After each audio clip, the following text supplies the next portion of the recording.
And there you have it. It's time once again for Aaron Live. I have a baggy, crappy shirt on, some mysterious lighting, and a hat.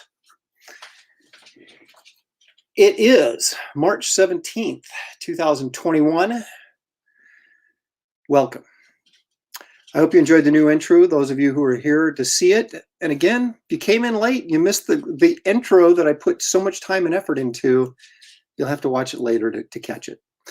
Oh man, what am I going to do today? I'll tell you, I am excited about today's show because I get to show you guys some art and talk about some stuff that you probably aren't even aware that I did. And it's actually good enough that it's not embarrassing. So it's like I'm going back into the archives, but I'm not going to be showing you stuff that's embarrassingly bad or anything, but probably just stuff you have not seen. And of course, there's a story behind every picture, right? But as excited as I am about today's show, I'm even more excited about Sunday's show. And we're going to take a look on Sunday's show of the history of my cover art. Which is going to be fun for me because I want to dig up some old covers, and I may have done more covers than I actually think I have. You know, when you start getting into maybe 30 or 40 or 50 covers, you're thinking, well, that's a lot to jam into one show. So I don't know how it'll go, but I'm kind of excited to sort of dig up into the archives a little bit more on Sunday and come up with some stuff. But looks like the crowd's rolling in, and let's see who's joined us early on here. Nighthawk Warrior Comics is here. Hi, Nighthawk. Thanks for joining us. Johnny Fitz may not stay long. Oh, I'm sorry to hear that. I am well, and I hope that maybe if you stick around a little bit, this show will cheer you up, Johnny. So hang in there. We've got some laughs coming your way. Hopefully they won't be forced laughs. They'll be genuine. The collector is here. Lloyd Delegard is here. I just bought a comic book, Lloyd. I'm not going to tell you what it is yet until it shows up. It's not a big purchase. You probably have about 40 of them. And Angelo's here. Hey, nice to see you. Okay, guys, let's get rolling. It's a light turnout so far tonight, but you know what? I assume at some point someone's going to watch this, so on with the show regardless. It's time now for a new segment, part of our show, one that you got a taste of last show. This is going to be like the second installment, but it's time now for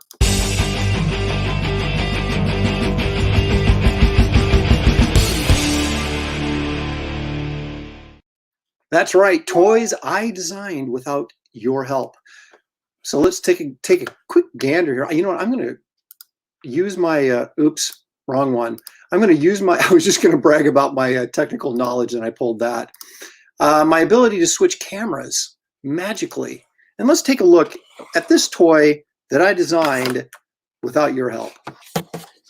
It's another one of the X-Men toys. This is Magneto, and this is the, well, he's not a special Magneto, he's just Magneto. It says with electromagnetic action. I don't really know what that means, but as you can see, there's a big old gun back there just above the, yeah, you can see it right there. I designed that gun, and I had to design how it worked. And as I said last time, what am I? I'm, an engineer? Hardly, but it did turn out. I guess it did. I haven't actually opened it up and tried it out. But this is the second toy that I designed for Marvel. And again, I don't want to take too much credit because they sort of gave me some guidelines and so forth and so on. You know, it wasn't like me just making stuff up. They had specific wants and desires. I just sort of had to execute them, and then visually, so that the toy designers had something to go on. And then we look on the back, and again, you have more drawings on the back that I didn't do, but it talks about this little gun that he has there, seeing how it works. Again, I'd like to point out that I conceptualized and designed that gun. So anyway, and you need, it looks like 3 AAA batteries to make this thing work. So I guess his eyes light up or something. That's pretty cool. So yeah, so this is a Toy Biz. This is like from way back in early 2000s. So anyway, I'm sure it's worth a fortune on eBay. But anyway, if you don't have one of those, you shouldn't even be here. I mean, really. So you want to go out and collect all my toys because there's only 3 of them. So anyway, That is, of course, as I switch cameras again, there's nothing fluid about this. I need like a producer that pushes all the buttons for me. But anyway, thanks for watching.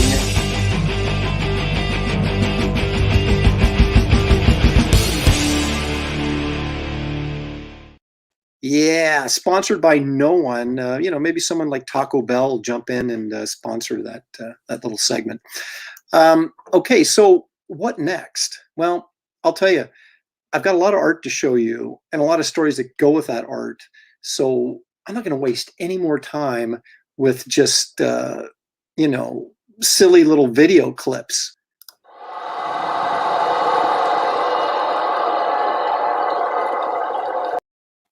Thank you. I knew you'd appreciate that. So let's get right on to the subject at hand for tonight's show, which is, what is the name of this show anyway? It was, Exploring the Lost Years. That's right. And I refer to the Lost Years as somewhere in between 1996 and 98. And here's what happened.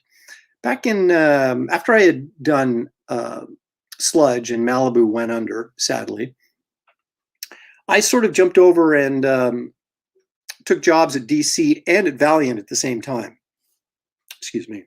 So I was working on Solar, Man of the Atom, with Tony Bedard. And the Bad Office had thrown me a issue of Robin when Chuck Dixon was writing, and 2 issues of a fill-in for Robin. And so like a dummy, I said yes to both of them. And so I was basically working on 2 comics at the same time, which was not great to do your best work, which was really stupid on my part. So basically I made the deadlines on both of them, but neither one of them were particularly, something to write home about or that was going to further my career. But eventually I did get a book called Tachyon thrown my way. I did 7 issues of that before it got rudely canceled. And it was such an abysmal failure that I got blacklisted at DC. And suddenly, and I had no real inroads at Marvel at that point. I had tried to, kind of jump off the Sludge bandwagon and get into Marvel, and it hadn't really worked out for me at that point, or get back into Marvel, because that's really where I started, was at Marvel before I went to Malibu. So I didn't have a lot of work. And so I was calling around and trying to get stuff. And what kind of fell into my lap was, well, I contacted Image, and Mike Sellers, who was the letterer on all the What the stories that I worked on, or a lot of them, back when I first started at Marvel. He knew me, and he was editor-in-chief at Image at the time. And so he threw me some card art, okay, for when Image, when cards were really big, which was in the mid to late 90s, right? And we're going to start there and take a look at some of that stuff. Let's see. Mike Lynch art showed up. That shield cover is great. Thank you. We're going to show that next week on this show. John Smith is here. Thanks for joining us, John. Jeff Potts. It's a little bit of comedy. It's not a huge amount of comedy, but it is a little bit, so I'm going to share it. Why does Magneto need a gun? Because he's an action figure, John. That's why. Bert Van Vliet from Canada is here. Hi, Aaron. Hope the shoulder's mending well. It is. It's just not mending fast, and I can't do anything about that. Let's see. Wasn't Magneto's Got a Gun an Aerosmith tune? It was. Fly Fox Pro is here as well. So we have a good crowd now. So now we're rocking and rolling. If you guys came in late and missed my intro that I spent all that time making, I want you to go back after this show is over and watch the intro, because gosh darn it, I spent time working on it. I'm going to show the intro, I guess, in the middle of the show from now on, after everybody's already here. All right. So let's take a look at some artwork, shall we? I got to find it first. I've downloaded so much stuff now. I used to have nothing over here in the side column, and now I have like tons of stuff, and I have to kind of weed through it. All right, here we go. Look at this. Now this was Wildstorm. Excuse me, I said Image. I meant Wildstorm. And So this is one of the card art I got from it. I did these suckers full size, 11 by 17, because, well, I was trying to impress anybody who might have seen them, either at Image or anyplace else. And I think it's really cool. It's got some nice heavy shadow work in it. Of course, my light source being the gun that's blasting off the robot's head. Now, I don't even know who this character is, honestly. But I didn't look at it in terms of when they said, okay, we can do a card art for whoever this dude is, right? I didn't look at it and say, well, this is this sucks. I want to, I'm not going to put any time into it or whatever. I really put a lot of time into this because, again, like I said, I felt like I was sort of out of the industry, on the outskirts of the industry, and I was trying to work my way back in, and so I had to do nice work to impress whoever might see it. So, and I don't know if you can see it here. I can't even find my signature. Oh, there it is. Now, see that little AL right there? Yeah, you can't. It's underneath the guy's foot, underneath his left foot coming out the back side, right by the robot's butt, actually. There's an A and an L and the date. Michael Golden at the time was signing his name in a circle with just an MG in the circle. And so I got that from Michael. So this is kind of my Michael Golden phase I was going through. Not that I was copying the way he drew, but I was trying to be a little bit cleaner, a little bit slicker. I was trying to make my layouts more dynamic. And let's take a look at another one. Now this is a Wetworks. Now Wetworks was like, they were like fought monsters or something back at this period of time. And again, check out by the Wetworks dude, his right arm, elbowish. There's the AL in a circle, my signature again. That's my homage to Golden. But I was trying to do, because Michael was doing a lot of really cool, funky layouts and designs and things like that. And I was trying to use a lot of black to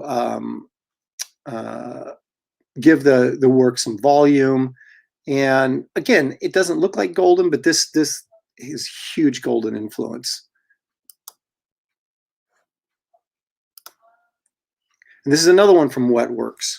And again, they were monster hunters, right? So I threw in the old bald Nosferatu-looking vampire up there.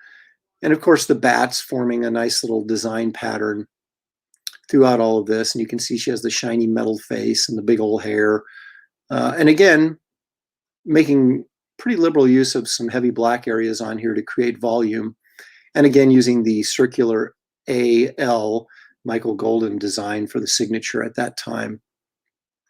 I don't think I had developed my current signature at that point, so I was still sort of experimenting, trying to figure out what was the best way to do that. So let's see. I've got a couple more. If I can find the dumb thing.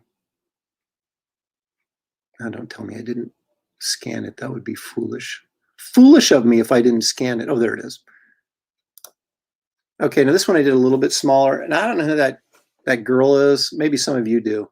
In fact, she was on a cover that I think Adam Hughes drew and Dave Stevens inked over the top of Adam. She's looking at herself in like a vanity mirror. She has red hair and that costume's red, but I don't know the name of that character. And of course, that's Grunge and Burnout is his name, I guess. So again, you can see the heavy use of blacks there to create volume. Again, that was part of the whole Michael Golden influence. So these are all part of the Wildstorm card set. I didn't get them all at once, I don't think. They kind of matriculated their way to me. And I was in Studio Source at the time, and that was a studio I formed in Portland with Gary Martin, Terry Dodson, Matt Haley, Tom Simmons, Carl Kiesel, Ron Randall, Rachel Dodson, and later Matthew Clark joined, and Ann Timmons. And it was quite a merry bunch of artists. So I was working on these while all those guys were. Terry was working on X-Men, and Matt was working on his what was he working on? That World's Finest thing that had Batgirl and Supergirl in it. Carl was busy working on I believe he was writing and inking Superboy over Tom Grummett. Ron, I can't remember if Ron was working on Trek or what exactly he had going on at the time. Randy Emberlin was in that studio as well.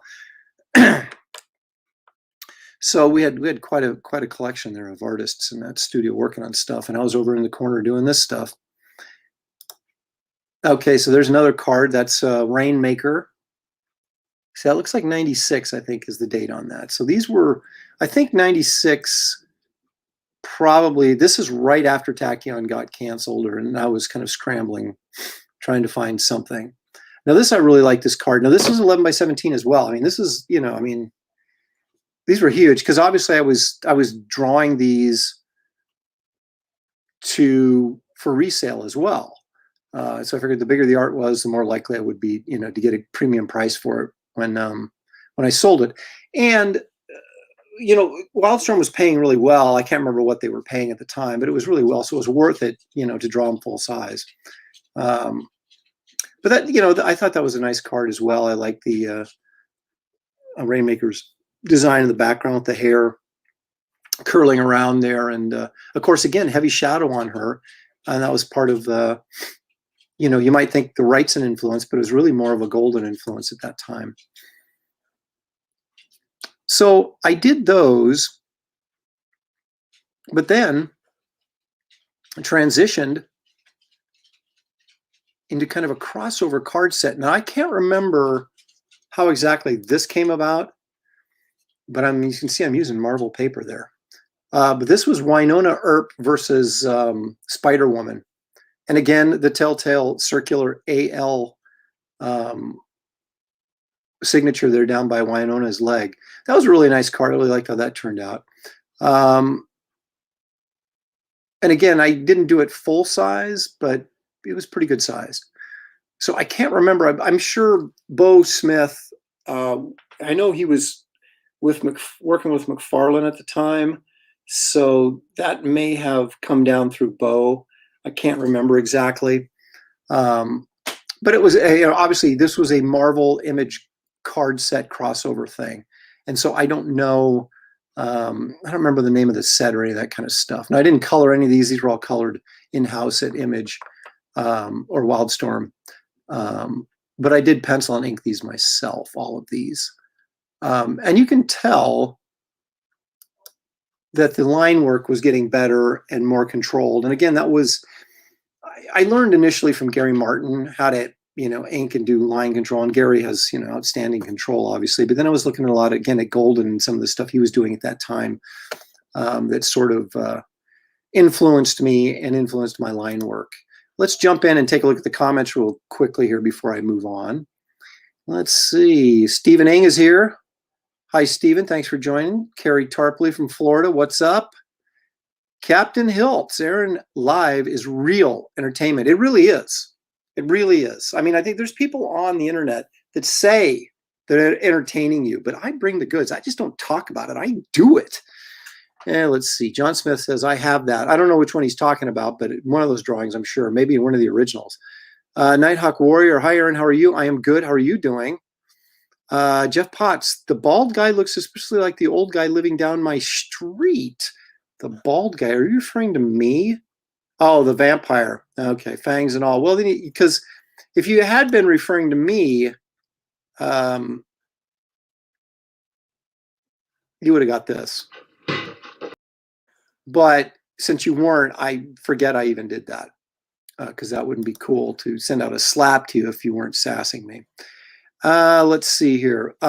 Angelo says, I don't remember if you, well, let me show this. So if I'm going to read it, I might as well show it. I don't remember if you have ever mentioned this before, but did you ever try to be the next so-and-so with your style or try to draw like certain artists in the very beginning? And if so, when did you develop your own style, which is awesome, by the way? Thank you, Angelo. You know, I was copying Wrightson relentlessly.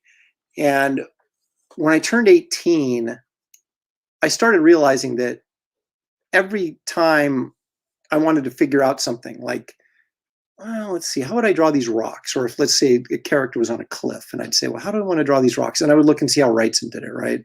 Look at his Frankenstein, or maybe something he did in Creepy Magazine.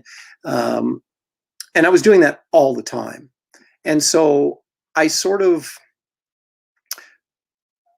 rid of my entire Wrightson collection. I mean, for that reason, and he did some really tasteless stuff in National Lampoon that I came across that sort of ticked me off a little bit, which also pushed me along in getting rid of all my rights and stuff. But part of it was I was using him as a crutch too much. And when I was little, my mom she was very adamant about me not tracing or copying stuff. So I didn't ever do that. And so when I started realizing that I was copying Wrightson and sort of taking his style from him, I tried to go another direction. And I don't necessarily think that's a good thing. I mean, I think a lot of artists, one of the most important things in comic art, honestly, and well, in any illustration really, is style. If you have a really strong sense of style, it's more important than how well you draw. My focus was always on trying to draw well and not necessarily become really stylized. And so I think it took me a long time to sort of get a signature look. And I think if you have a signature look early on, that really helps you as opposed to hinders you. But I kind of looked at it in a different light at that time. So I would look at guys like Golden. You know, I met Michael Golden in '93, and those of you who haven't seen my video, What I Learned from Michael Golden, should check it out. It's on my YouTube channel and part of the, you know, selections of the videos you can watch. And I tell the story there briefly. And but he gave me a lot of sound, you know, actually career-altering, changing advice, you know, when I was still trying to break in. And so Joel Heck says Caitlin Fairchild. That's not Caitlin. It was some girl in a red costume. He's talking about the Wildstorm card. Anyway, so what I started doing was I would take a look at Kevin Nolan and how he placed blacks on his figures, or how he did his line work, how he, you know, do his line work out of his blacks, you know, to break that up.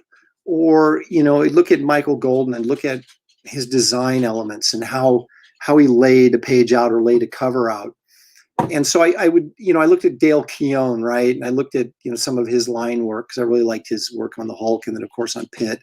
And I was looking at a bunch of different, I'd look at Jim Lee, you know, and say, well, what's Jim doing that I'm not doing? Why is he so popular? Why am I not? How do I get there? I'd look at Adam Hughes. I still look at Adam, you know, because Adam just draws so well, and kind of look at little things that maybe he does that you can, but these are all things. I was never set out to copy anybody. I just set out to sort of incorporate cool things I liked from other people's work into my own and kind of reinterpret it through my own spectrum, I guess.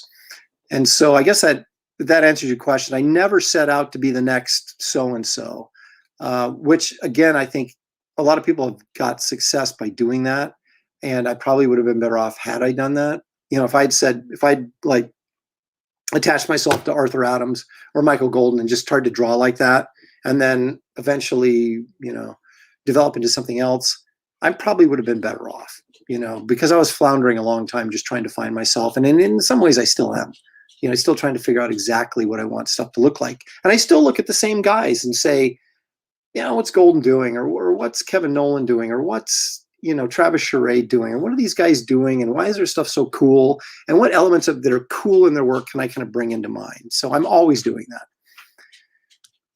Let's see what else we got here. Comment-wise, Hyper Potato says, okay. Well, I don't know what that, it's DC comic from the 1980s. Some of the best artwork of it. What are you talking about? Oh, Atari Force. Oh my gosh, you guys knew Atari Force. Now, I think this is true. Mike Miller says, Aaron, you're totally the next so-and-so. I am completely the next so-and-so. And Mike, I have this for you. So anyway, let's move along and look at some more artwork.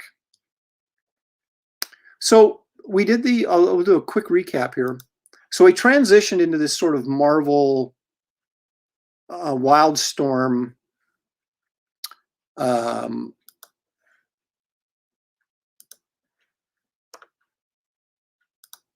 combo cards. And that sort of led me to get some Marvel stuff. Now, the interesting thing is I did a lot more Marvel cards than I have artwork to show you tonight because I couldn't find all of it.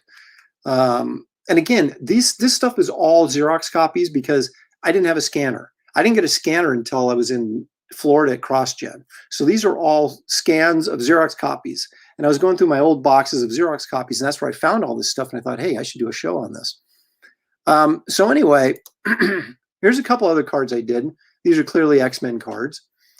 Jean Grey and the Beast, old school, which was fun. How was I going to turn that down? I mean, I got some really good cards from Marvel, I have to admit. I mean, a lot. And these are a couple of my faves. And I did these a little smaller than the others. I did a Captain Britain, a Prince Namor, the Submariner, that was really nice, I think. And Spider-Man card. That's kind of a cool Spidey, I think. And again, you can see the use of the blacks even on Spider-Man's face there, which is something I wouldn't necessarily normally do. But again, I was kind of experimenting with stuff I had seen Golden and some other people do with placing blacks. And I should place more blacks on my work than I do, because number one, I have a huge Wrightson influence, and that's, you know, half of what his drawings were. But it also it gives the work so much more volume. And I don't know why I have kind of gotten away from that. I probably should start working back into that. Of course, when I do my Western, that's going to be practically all it is. So I tend to place blacks and heavy blacks and shadows when it's appropriate to the material. I just don't randomly do it like someone, say, like David Finch, who does it on everything. It looks cool. It creates great volume. But to me, I was always too practical. And that's another one of my problems, is I think when you're doing comic book art, you're doing exaggeration, you're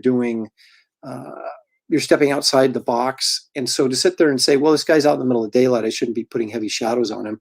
I mean, do whatever you want. It's about making it look cool. And, you know, sometimes I got, you know, too caught up in being practical, and I don't know if realistic's the right word, but just trying to do what I thought, you know, would be the normal choice, which is never a good thing in art. We got a Rachel Summers Phoenix card there. That was a lot of fun. Again, you can look at the blacks on her costume that I put in there. And some of that's Kevin Nolan influence as well. Not just Michael Golden, but Nolan as well. So I was digging around, and this is pretty much all I was getting for a good chunk of time there. I've had two periods in my career where I was unemployed for like 3 months. And I mean, when I say unemployed, I mean, like, had nothing really. And one of them was after I got, they canceled Tachyon, and no one at DC would touch me. And I still couldn't somehow work my way back into Marvel. And the other time was when I think I told the story of the X-Men issues that I did, and they were grooming me to be the next big X-Men artist, and then both the editors got fired. And so that's when I ended up unemployed again, and then ended up going to CrossGen. So this was during the first, you know, unemployment period, where I was scrounging up some work, but it was card artwork. And during this period of time as well, I had an original page of Silver Surfer artwork by Alan Davis from Clandestine. Great page. And I had a Jose Gonzalez Vampirella page. It was brilliant. I had a Wrightson Creepshow page, and I had a couple of Wrightson headers from Creepy and Eerie magazine. They did for like the letters page. And I had to sell all that stuff just to get some money in the door. And that was during this time as well. So during a particularly, well, what should we say, downtime, I reached out to Bo Smith and basically begging for something. And he gave me a Spawn pinup to do. And it was medieval Spawn. And so that was something that was kind of, I could combine superhero with the barbarianism, and, you know, I had the battling skull stuff like this. And this was a pinup that was used, and I want to say Spawn, what number was it? 50, maybe 50. Yeah, I don't think it was 50. I think it was like 56 or some, you know, some off number like that. But I think at the time I didn't color it, just for pencils and inks. He paid me $1,200, which is just ridiculous. But they were paying, huge money back then, and so that really saved my butt for a couple weeks. Was that pinup, and so Bo Smith was quite generous to send me that way. But I think I gave him. I don't know if I gave him his money's worth, but I certainly didn't. I certainly gave him a nice piece of art, regardless. So he couldn't have been disappointed with handing me that job. But that was a lot of work, and again, I'm giving, this is a Michael Golden sort of inspired, sort of dynamic layout. And it's a piece I'm still really, proud of and pleased of, despite the fact that I did it all the way back in, I think, '96 it is. And of course I sold the original because I needed the money. Now, one of the other things I was doing at that time is I also reached out to Renee Witterstatter, who was my editor at Marvel when I was working on What The. Well, she was no longer at Marvel, and she was now at Topps, and they had the Jurassic Park license. So I got to do.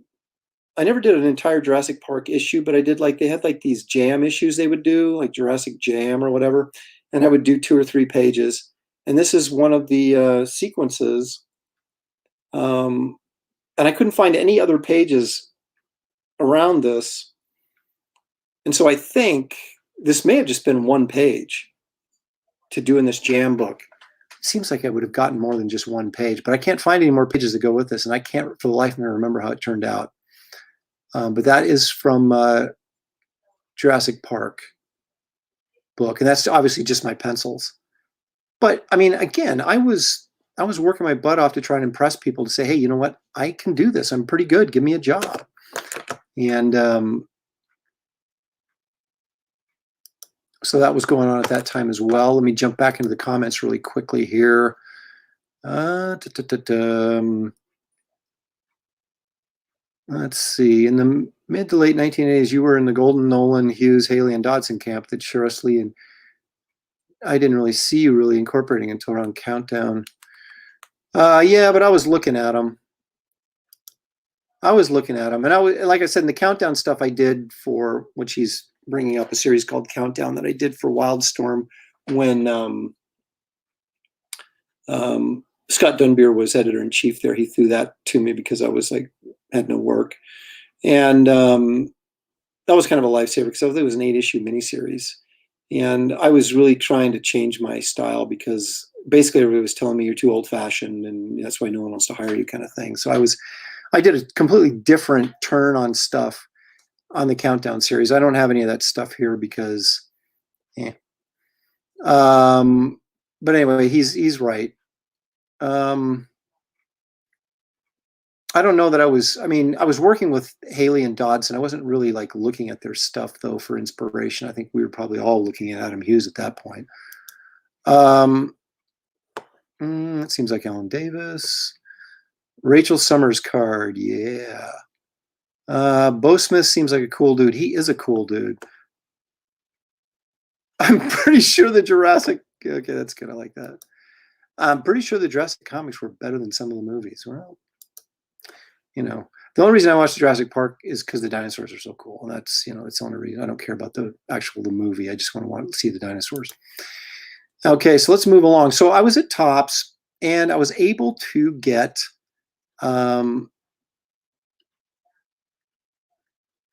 where is it at? Come on now. I've got some. How could I not have scanned that? If I didn't scan that, I'm really kind of pissed at myself. I don't think I did. That's just outrageous. I'm going to check real quick and see if it's on my hard drives, or my desktop, because I could have swore I scanned it. And then we'll see if I can load it.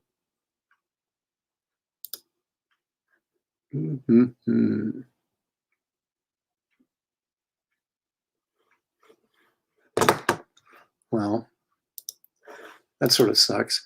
What I was going to say was I started doing some Xeno work, and And those were good opportunities for me because I got to write those stories as well. Because I had done there it is. Hang on, folks. We'll get this in just a second. I love how I just like I have glasses on and I'm still squinting to look at the screen. Maybe that's time to how should we say go to the eye doctor. All right. So is this going to let me? It will let me upload right in the middle of the show. How awesome is that? Okay. Now this is what I call quality entertainment right here, where you're watching the host prep the show during the show.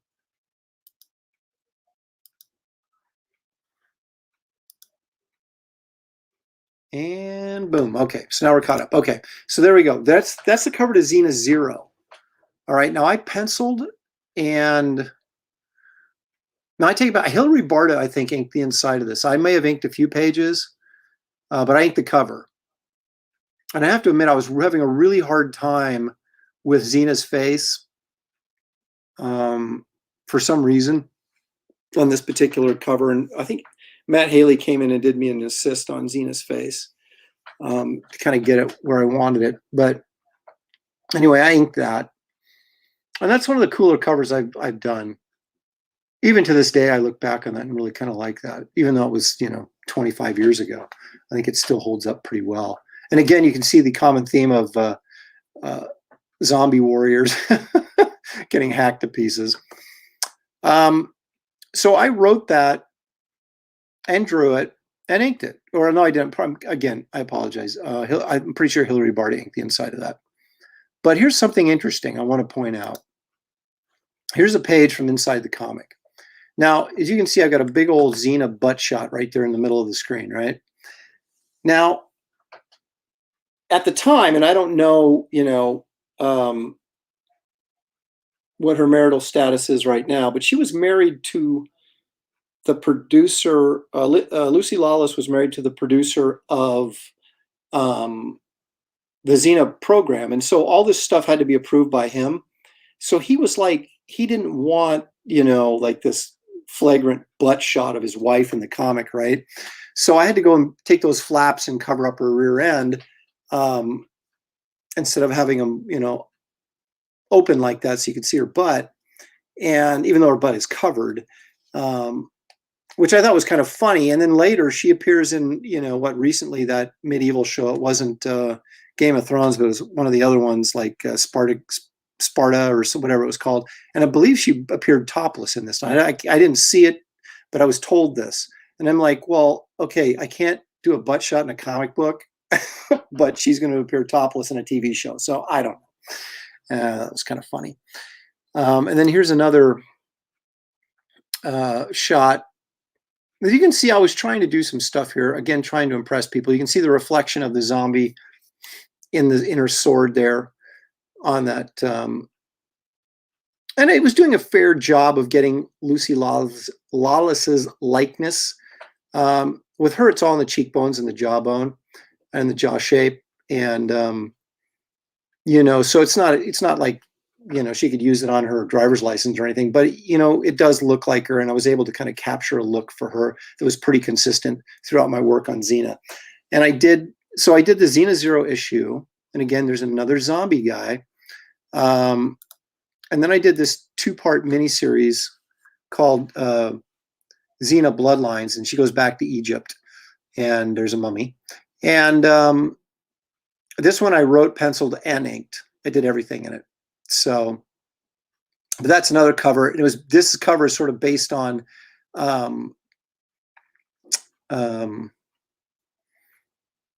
James Bama's Doc Savage covers. That was kind of the inspiration for this. And which I was also a huge fan, and still am, of his Doc Savage stuff. And so again, this is all back in like that 96, 97 range where I was really, I couldn't get arrested at Marvel or DC. So I was doing all I could to find work outside of those regular venues. Let's go back to the comments, shall we?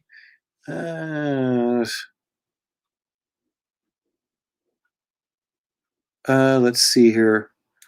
Spartacus, Bert Van Vliet says, yes, Spartacus is the show. Lucy Lawless was indeed so in Spartacus. So we have everybody jumping in here to verify that she was topless in that show, and yet I couldn't do a butt shot in the comic.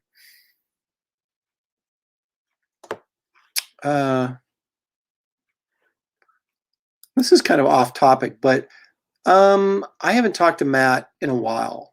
I mean, I haven't. Last time I saw Matt was maybe it was either at the Alaska show that I did 2 or 3 years ago, or the Vancouver show I did 2 or 3 years ago. I mean, I saw him at both, but I can't remember which one was more recent. So he's down in LA, or at least was down in LA. So we had a bit of a falling out after Studio Source, but then we kind of reconciled, and we're all good. But I just don't, he's not around this area, and quite frankly, I don't get out that much anymore like I used to, and hang around in where the comic book crowd is, because most of the comic book crowd's over on the east side, and I'm on the west side. So I just, I never hook up with anybody hardly anymore. Let's see. There you go.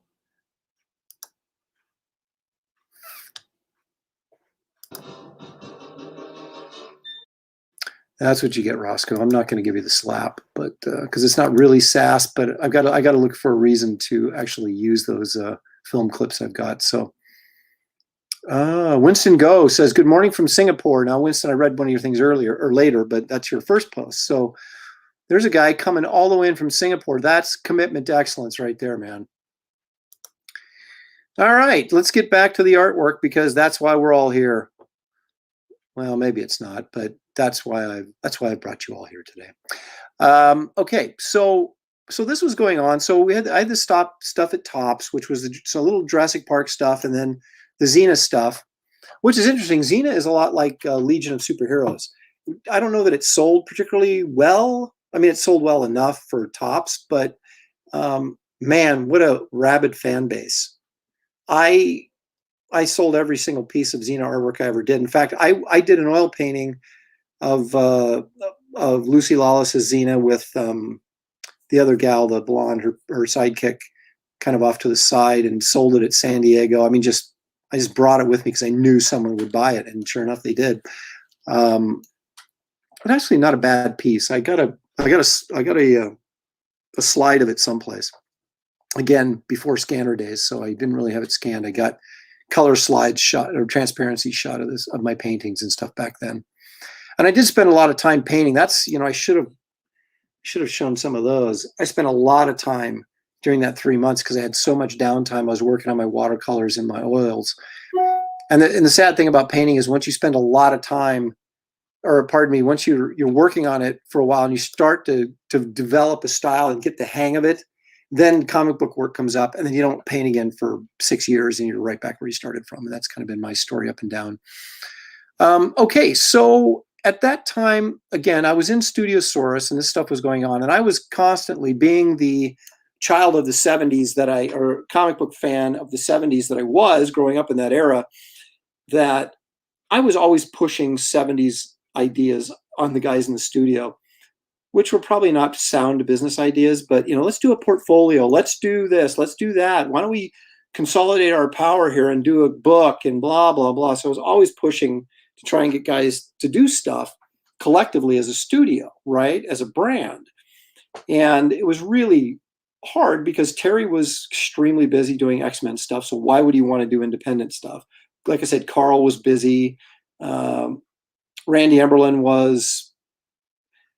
wasn't doing, I think Randy was off Spider-Man at that time.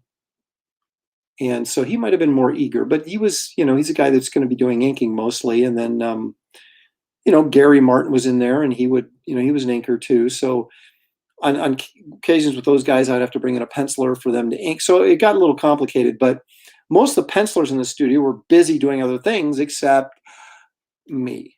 So I was always pushing to do this stuff and like trying to bend people's arms to get them to contribute to stuff. And we came up with a concept book called Chicks.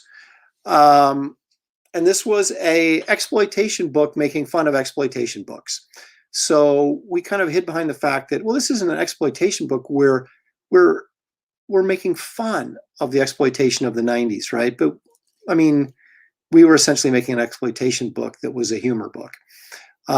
But this cover was a jam piece. Now, the black girl that sort of looks like Vampirella up at the top, I drew that. The girl that sort of looks like Angela or whatever that Neil Gaiman McFarlane character was, that's Ron Randall. Matt Haley did the goth-looking chick there, and the girl on the front was Terry Dodson drew that, and that is Good Girl. That was his contribution. And then I knew I was going to do this. His name just zipped right out of my head. That did the manga looking stuff for, gosh darn it. That makes me so mad when that happens. I had it, and the minute I'm about to say it, it just leapt out of my head. You guys know who it is. Warren, oh, golly. Somebody jump in and help me out before I make a bigger fool of myself. Too late. But Adam Warren, thank you. Sorry, Adam. I do know you, and I do remember your name. It just jumped out of my head. So anyway, Adam Warren did a story. So it was basically, everybody did about 5 pages. I want to say me and Haley wrote the script or the plot, and then everybody was sort of responsible for writing their own little 5-page segment. But we kind of wrote the overlying plot that everything fit together, right? And so it was a pretty powerful lineup there, and we actually sold pretty well through Image on that. Well enough that we said, hey, let's do another one. And so then we went to the second issue, which was Chicks in Space. I'm sorry, it was Chicks That Time Forgot. And I do have copies of this comic, but I wanted to pull up the black and white because I found this Xerox copy of it. Now, we switched roles because Terry was kind of the lead artist on the first one. Well, so then I got to do Good Girl I drew Good Girl. Terry drew the cowboy girl next to her. Haley drew the sci-fi girl next to her. The black girl, she was kind of like a She-Hulk character. That was Terry. And Terry had the girl next to her. And then Terry basically did that whole sort of, well, as you're looking at it, the left side of the page was Terry. The old dude pointing his finger, I drew that. And he has his hand resting on that girl with the corncob pipe. And that character's name was Joan of Arkansas. And that was my creation. So I drew that. And the little piguana down at the bottom that Good Girl has her hand on, I drew that. So I drew Good Girl, Joan of Arkansas, the old dude, whose name escapes me, but I'll think of it in a minute, and then Piguana down at the bottom, and then Haley and Ron Randall, then Terry drew the rest. And then I'm pretty sure Rachel inked that. Oh, I do want to give a shout out. Carl Kiesel inked this cover. We all penciled our own characters in there, and then Carl inked it. That was what we could squeeze out of him because he was so busy writing and inking Superboy, and some of those amalgam books that, he was raking in royalties and big time Carl. So that was all I could squeeze out of him was an ink job, but we got it anyway. All right, so after that, the success of those 2 books, and we never did the third one. The third one was going to be entitled Chicks in Space, and it would have wrapped everything up. But we never did it because the studio broke up, and then people got too busy, and no one really wanted to do it because we made a little bit of money on these, but it wasn't like we were getting rich on it. So, and it was just kind of a joke anyway. And we got, like I said, we got 2 issues out of it, so I guess that's something. And we had several guest artists. The late great Paul Ryan was in the second issue. Hilary Barta did the Piguana story that was hilarious, which he just gave me the original art for. It was like a 3-page segment in there, and that was great. He just gave me that. And who else was it? Paul Ryan was in there. Me, Terry, Matt Haley, Ron Randall. So those 4. And then Paul Ryan was 5. I don't think Adam Warren did the second issue. And Hilary Barta. So we had, we had quite a crew. Now I want to show you this page from the inside of it. Terry and I combined on this page. And I don't know why. I want to say I did the layout for this page, but I can't I would guess I did, simply because Terry was probably so busy. So I basically blocked out the page. I drew the close-up of Piguana in panel 1, and then the Piguana in panel 2, and then Terry went in and terrorized, I should say Dodsonized, the bust shot there of my Vampirella character. I can't remember what her name was.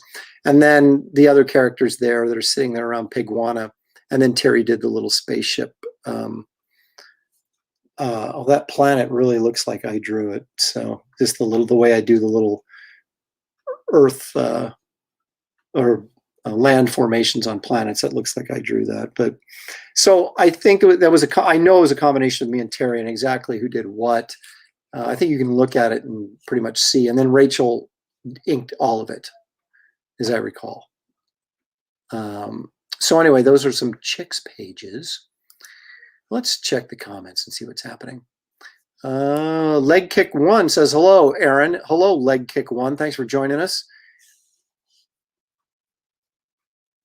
Anatomic by, oh, that's right. Anatomic by, well, Louis Brightraven knows his Chicks. Yeah, so Jeff Johnson was in there too. That's right. I totally forgot about that. It was a king-size issue, man. So yeah, it was Emberlyn and Jeff Johnson. And we were actually able to pay everybody, like their page rates. That's how much money we made. And we didn't make anything beyond that, but let's see. Captain Hills wants to know who would win in the race with a walker. So obviously he's taking a shot at my age, and Art's much older than me, but he's still taking a shot. So you know what you get for that. So anyway, let's move along. Let me click this off. There's my beautiful face again. But you gotta appreciate the dual lighting I have going on here. I think it's very very filmic, very mysterious. Okay, so we moved on from that, and this was the next project. Okay, we were, and this again was by my prodding. I thought, what if we did it like an anthology book, right?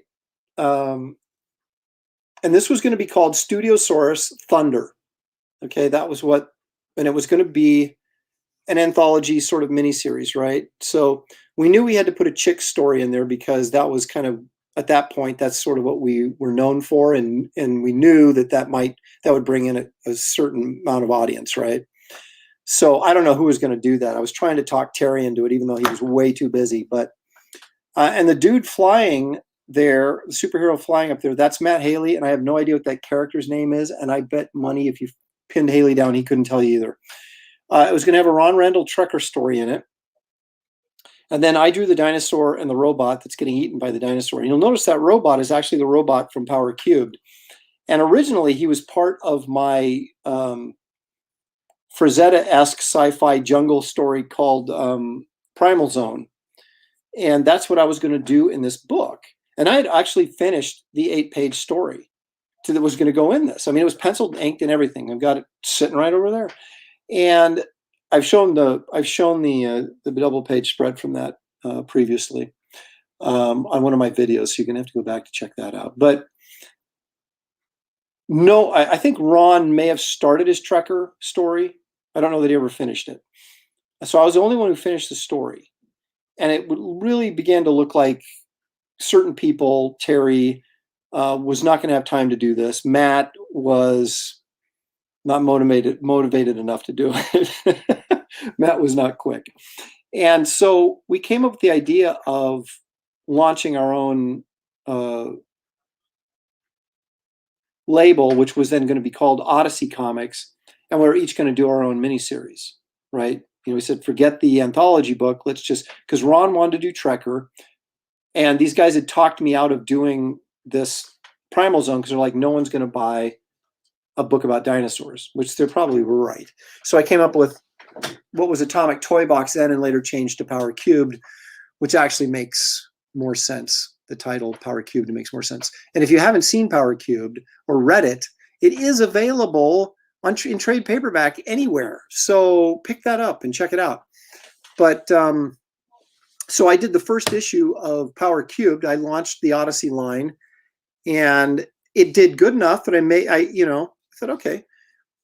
So then I solicited issue number 2, which did not do well. In fact, if I had published it, I would have lost money, and I didn't want to owe Image any money, so we just bagged the whole thing. Now, Ron may have done his Trekker book, Trekker number 1. I think he did. But that was it. So ended the Odyssey line at Studio Source, and the studio kind of fell apart shortly after that. Not because of the failure of that, but just because of personalities, butting heads, and so forth. Kind of like the Beatles. Yeah, we were the Beatles of comic art. See if oh, that's right. You're absolutely right about that. That was that flying guy was Gary Martin's character, and he was like a kind of a Christian character or something. So it was like the Crusader or something. I mean, that's too obvious, but I can't remember what it was called. But that is absolutely right. I remember that now. It was in the ash can that we did in it wasn't 98. It was 96, I think. We may have done more than one ash can. I can't remember. We did the 96. We may have done 97 as well. Man, Lewis, you know your stuff. Which one was the walrus? Not me. Yes, he says, yeah, Trekker was only 1 issue at Image, so he knows his stuff. He's on top of it, man.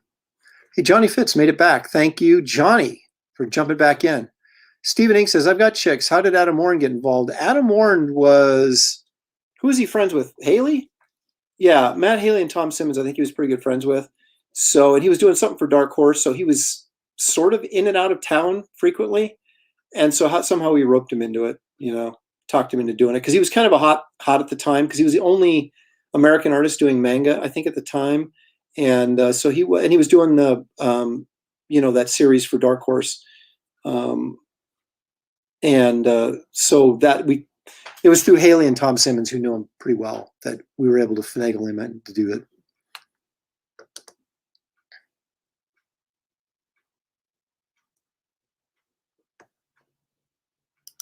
It's not Studio Source, it's Studio Saurus, like Dinosaurus. I do have a comic book universe, Nighthawk, and if you check one of my videos out, one of my Talking Comics and Art with Aaron Lopresti videos, it's talks about my entire universe. The problem is getting it out, who's going to publish it, if you crowdfund it, are you going to make enough money to do it? There's a lot of complications in it, but I've got some stuff I want to do. So hopefully I'll, if the Western goes okay, then that's going to be a stepping stone into a bunch of other stuff. Trust me. So, let's see. Yes, Adam Warren was on Dirty Pair. That's exactly right. That was the name of the comic he was doing for Dark Horse.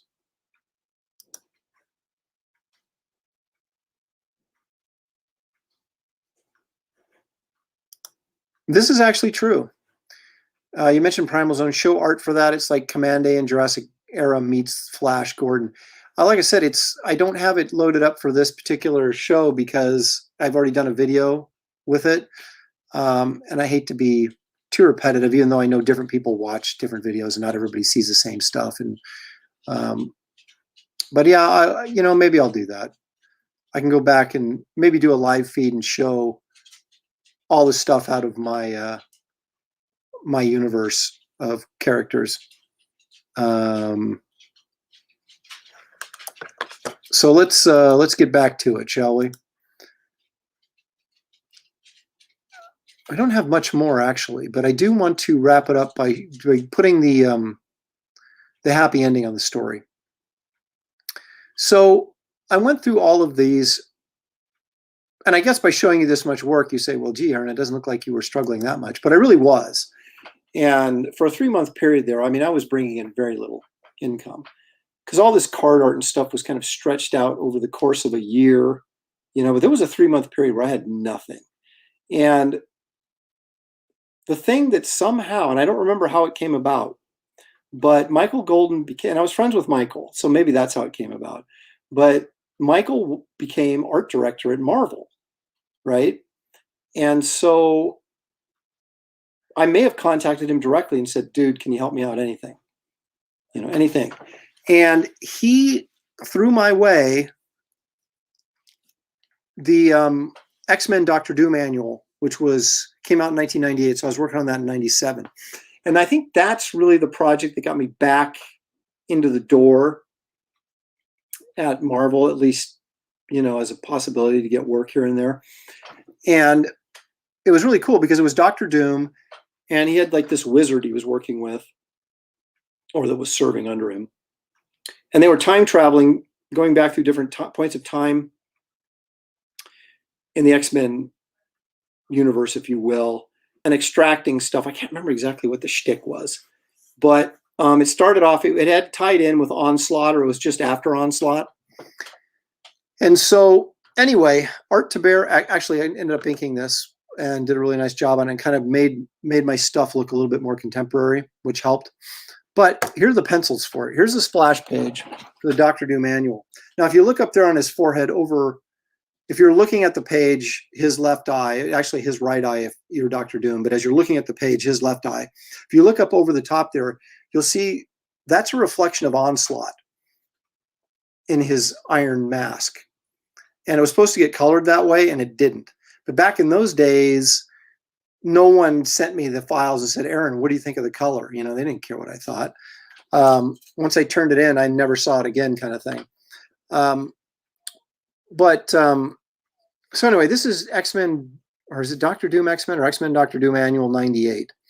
And it's a pretty fun story because it goes back through all the different really important moments up to Onslaught on the X-Men universe, and Doctor Doom kind of using his time machine to go and collect the stuff he needs to use for whatever he was doing, which honestly I don't remember. So anyway, this was a splash page, right? And then that opened up into this double page spread. Now you can see here I've got the panels on the left-hand side of the wizard flicking his magic dust or whatever into the cauldron there, and then a close-up of his eye kind of rolling back in his head as he produces this image for Doom to look at. And this is the image of Onslaught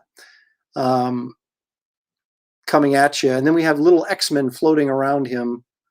There's Rogue up there, and is that Jean Grey? I don't know who that is.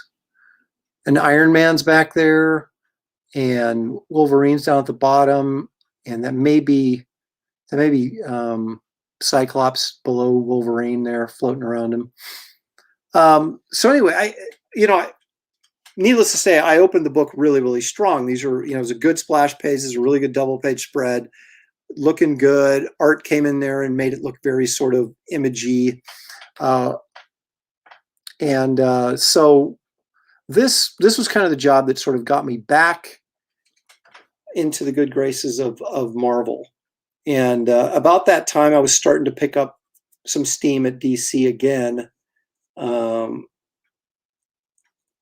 because I talked somebody who didn't know who I was, a new editor, and they gave me oh no, I take that back. It was Mike Gold, because I had known Mike from when I first broke into comics. And I called him up and I said, dude, anything, you got anything? And he gave me a backup story in a Green Lantern 80-page giant. And I really did a nice job on it. And the assistant editor who was actually in charge of the book really loved the stuff. And so he showed it around, and everybody was like, and this is how I knew I'd been blacklisted, because I'd heard I'd been blacklisted at DC, but I'd never, I heard it from an outside source, a writer that had said had been around the offices and had found this out. And so I told this to this assistant editor, and he's like, oh, no, that's not true. I've never heard anybody say anything bad about you or blah, blah, blah, or whatever. So he said, I'm going to show your pages around in our Wednesday editorial meeting. And he said, I said, great, So he contacts me like the next, I don't know, Wednesday or Thursday after the editorial meeting, right? And he goes, Yeah, you were right. I'm like, I was. He goes, yeah, you've been.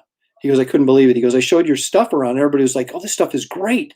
Is this like some new guy or something? Who is it? Who is it? He goes, no, no, no, it's Aaron Lopresti. And they all went, as soon as he said my name, they all went, oh, and just walked away and suddenly had no interest in my stuff. Right. So he was like, I couldn't believe it. But yeah, it's true. And so the way I was able to kind of get back into DC a little bit was Tony Bedard started editing over there. And I had worked with him when he was over at Valiant on Solar. So he threw me a few things as well. And so that was all sort of part of the process of keeping me alive until this stuff. And then I got on the X-Men books. Then,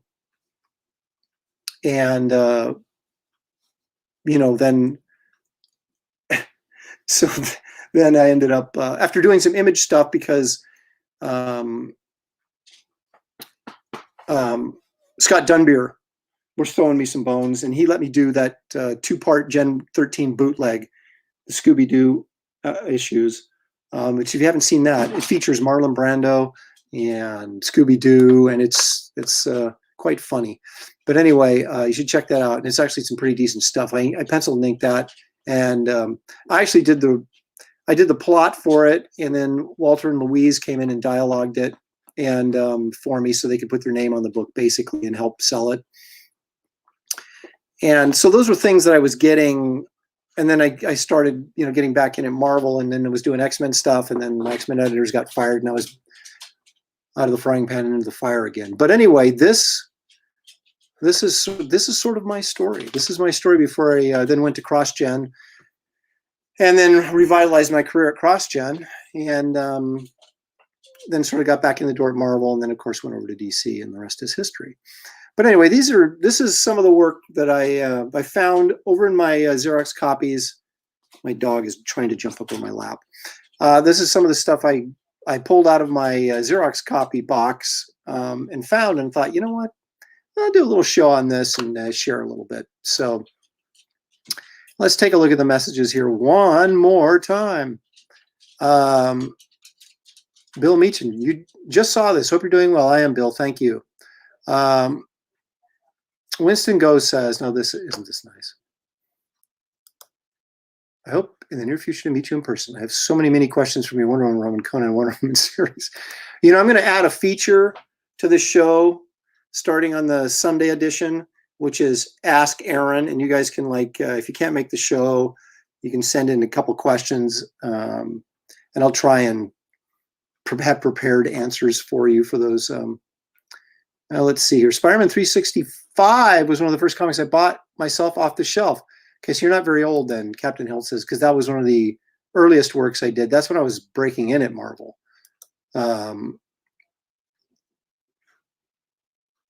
Let's see here. Bert Van Vliet says, that's a very cool Dr. Doom. And you know what, Bert? I agree. I think it is. Thank you. Invisible Woman. Not really sure where you're going with that, Fred. No, that wasn't the Invisible Woman. Used the whole page nicely. Thank you, Winston. Leg Kick says, looks really good, Aaron. Thank you. Why did DC editors blacklist you? They blacklisted me because I was told, and I get this secondhand, right? And I'm sure Kupperberg would deny it, but the book tanked. Tachyon tanked. And it was what I heard was that Kupperberg was an editor at DC at the time. So he was writing the book, but he was also a senior editor. And so when the book tanked, who took the heat? Moi. And so basically they said, well, Aaron Lopresti obviously can't sell a book because this book tanked so bad. So I went off the list of guys to use. And so that's pretty much it. And no one, said, well, maybe it was poorly written or it wasn't a good concept or it was, and the artwork was actually pretty good. It was another step I'd taken. Sludge was the first professional work I'd done. Tachyon was actually better than Sludge stuff. So I was actually improving and getting better. And it was good stuff for what it was, but it was a very convoluted and confusing series. And a lot of people just dumped it, told me, because they just couldn't follow it and they didn't know what was going on. And, and so I don't want to throw shade at Kupperberg and, blame him for it or anything like that. But all I know is I got blamed for it. And if you just look at the art in and of itself, it was hardly a reason for me to get dumped. But that's what happened. And no, it had nothing to do with me working at Marvel. And let's see. Okay. Well, I guess I've answered the big questions for tonight on that stuff. Like I said, I don't like to throw shade at other creators. I really don't. That's not my deal. But just being truthful, that was my understanding of what was going on. So, see, there you go. I didn't say it, but you guys are entitled to, because you're the ones who buy this stuff and read it. So you guys make those distinctions. And obviously the people that were buying the book made that distinction. And like I said, they weren't buying it for whatever reason, but I took the blame for it, and that got me tossed out at DC for quite some time. Anyway, but the thing about comics is there's always editors getting fired and leaving and new ones coming in. And so where you might not have been popular with a group, a year later, they don't even know who you are, and you come back in and, hey, this is cool stuff. We can use you, so.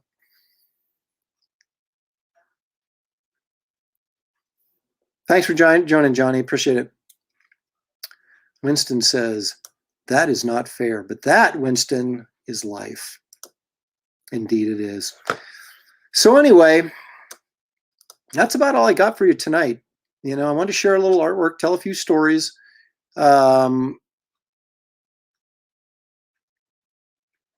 Set you up for Sunday's show, which we're going to go over covers. I don't know if we're going to go over all of them. We're going to go over a lot of them. And it's surprising. I did my top 20 cover list in my blog a couple years ago, and I was surprised how many covers I'd actually done. It wasn't hard to pick a top 20, but I was amazed at how many I had to go through. And then some of them I even forgot about, and so I'm going to try and be a little more concise. Talk about the successful ones, talk about the ones that weren't so successful, why they were successful, why they weren't successful, those kind of things. And, hopefully we can all learn and grow together. So anyway, I do have a little thing to run at the end here. Again, people, thank you for joining me, and allow me to say good night, and please join me on Sunday and enjoy this as I say farewell. And thanks for joining me. I really do appreciate you guys. We'll see you next time.